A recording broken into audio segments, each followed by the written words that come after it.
Es un ángel de la sierra, la mujer cordillerana. Aunque viva entre las piedras, tiene blando el corazón. Y su voz muy paraguaya es la música serrana, de sabor aprisionante que contagia el diapasón.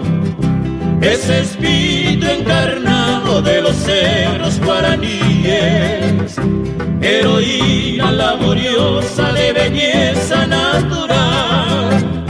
Cual su pájaro campana habla, reza, llora y ríe, al cantar su melodía del misterio montará.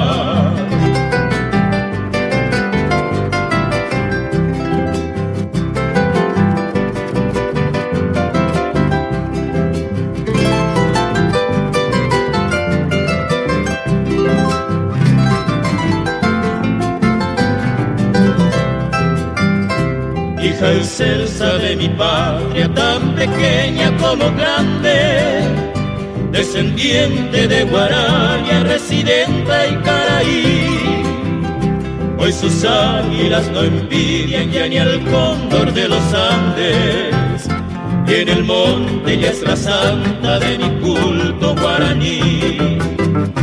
Paraguaya de la sierra, tu pureza yo celebro, cual tu templo de esmeralda de imponente majestad.